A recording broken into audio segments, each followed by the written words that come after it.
All right, me. It is actually my birthday. It's October 6th. I've turned 24. And how I've celebrated turning 24 is by finishing reading Madeline Langle's May Waters. This is the fourth book in the Time Quintet series. Once again, has very little to do with the other ones. I'm not exactly sure what necessarily constitutes the quintet in terms of how they're all related to each other, because there's also like 10 other books that involve these characters. So I don't know specifically why it's these five that make the Time Quintet, but that's that. Really took me about, 2 different sessions of reading. I read about the first 100 or so pages last weekend, and I finished it today. Partially because of that whole disconnect thing, but then partially also because it is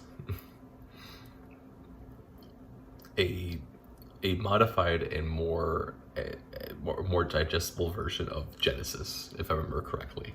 I'm not all that familiar with the different books of the Bible,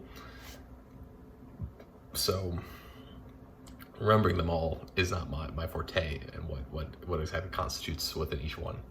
But Many Waters is the story of Noah and the building of the ark, in a little bit more of a digestible version with a little bit of connection with science fiction, right?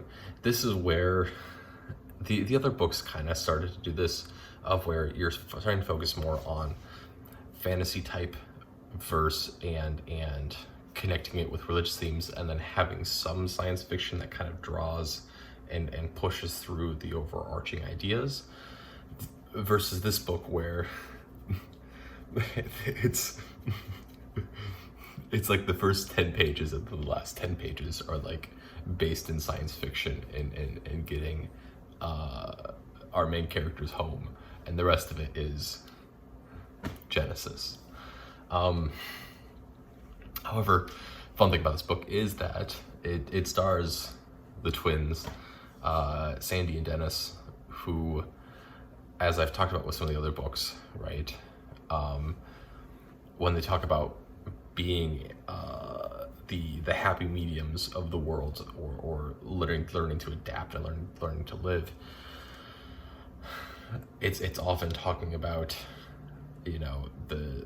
the oldest daughter Meg, and then Charles Wallace, the youngest boy, who are on the extremes of society in terms of their abilities, and instead we get to finally focus on Sandy and Dennys, who have been more or less portrayed as really the middles, right? They get a little bit more ignored. They are definitely the more conventional in terms of the family, right? So yeah, it's fun to finally see a story from their perspective. However, it is also this book also just gets ignored in the canon for the most part, as far as I'm concerned, because when we go back to book 3, there's the whole portion in which you have Sandy and Dennys not believing in anything, or that any of this weird stuff might be happening to Meg or to Charles Wallace. But then in this book, they star in it, and they get to witness firsthand the oddities and the extremes of their world, right? And then they just completely go back to ignoring it and not necessarily caring about it in the next book. So that's that, right? This book just kind of gets ignored in that sense. But so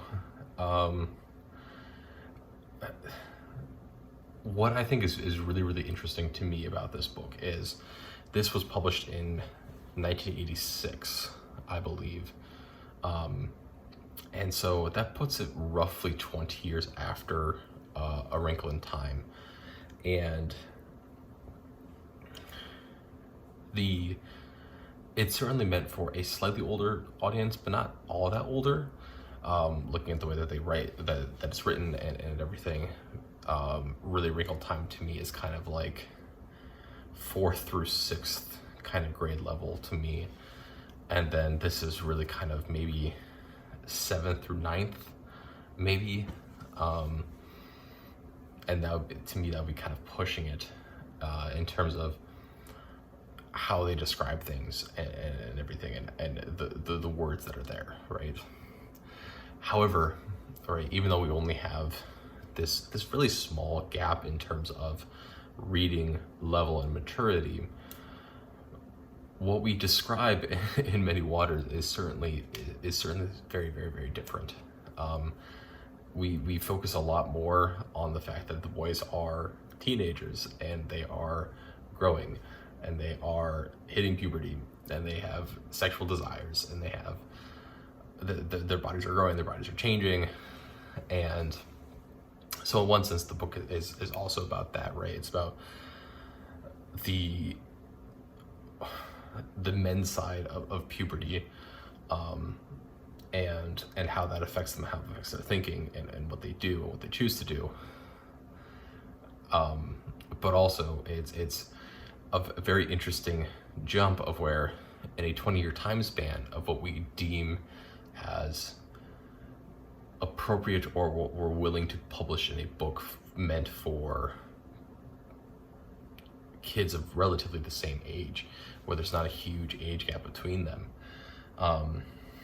because there's huge portions of this that are talking about how Sandy or Dennys feel about their sexual desires, or the fact that they have some sort of sensuality towards some of the female characters.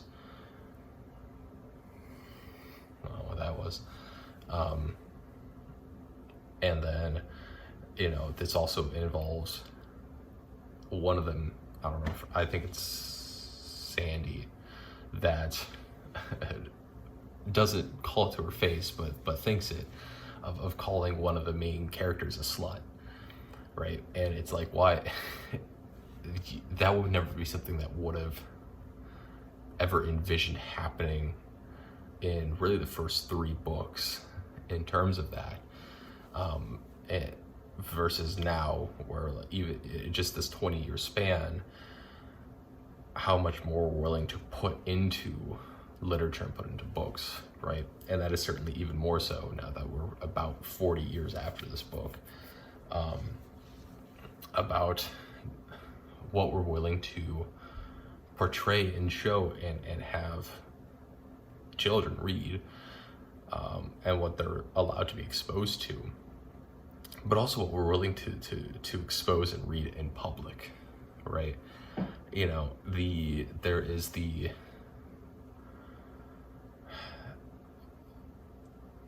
reading that we do, right, is often, in my opinion, especially what we do in public, is very either based in pleasure or based in wanting to look a certain way, right? There's the trend, and I don't know if it's still a trend that exists at this point in time, but where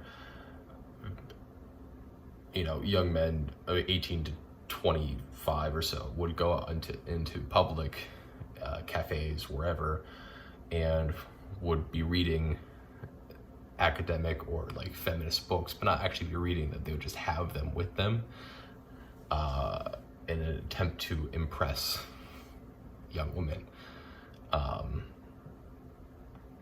And then on the flip side of that, we also have the complete burgeoning of romantic novels that we're willing to read in public, right? We started off, at least in terms of my generation, what I can think of reading smut, effectively romantic pieces of literature that involve a lot of sexual encounters. We're reading it in online places that we don't necessarily aren't necessarily proud of the fact that we're a part of, get bullied for reading, whatever. And then it slowly progresses into okay, now if you're reading a published work, it's a little weird, but it's okay.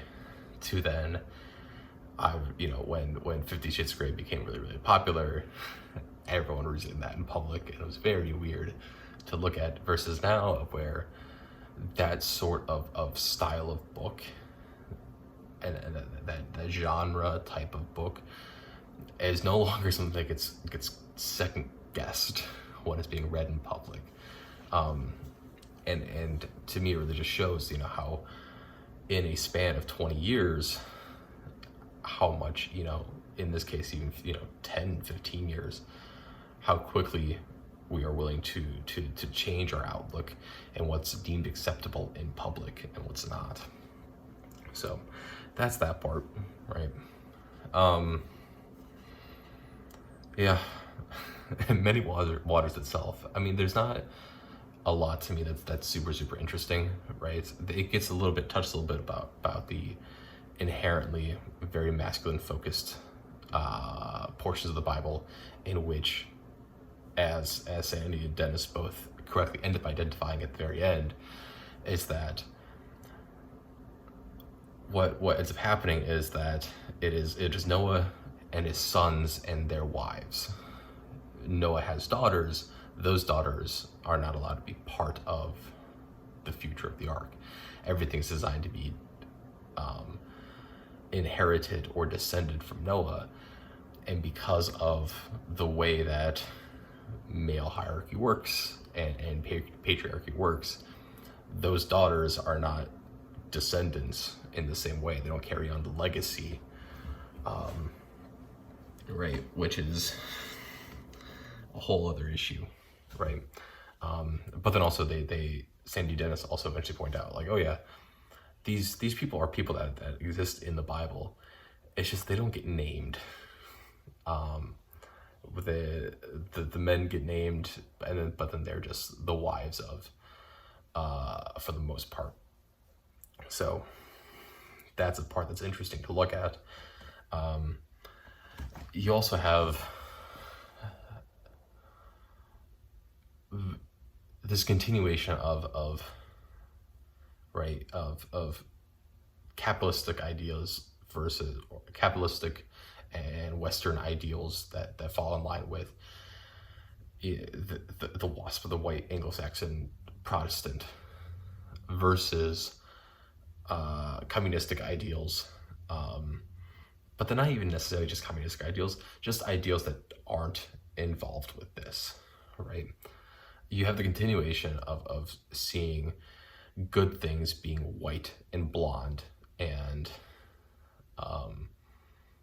very, very, very Western, and then you have the continuation of anything that's considered evil to have very dark features, very, very heavy features.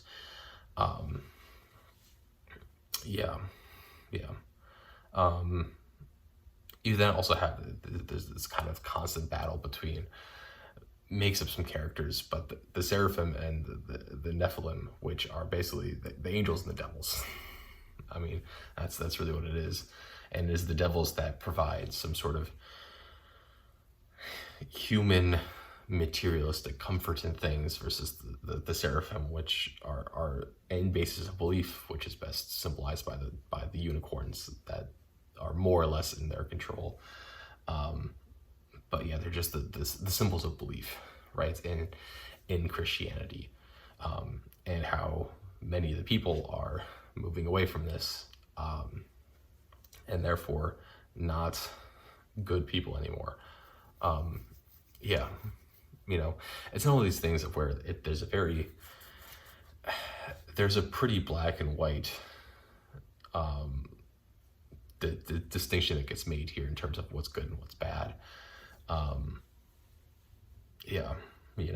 it's one of those things where, like, and this has come up recently as well with they're doing a series on Amazon with the Rings of Power, and which is an extension of the Lord of the Rings universe. I don't remember if it's in the Silmarillion or not, but it's an extension of the Lord of the Rings universe.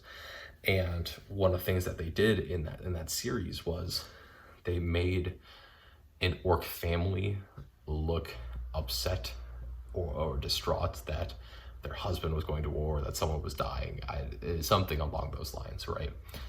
Of where there's an orc mother and an orc family that is upset by something.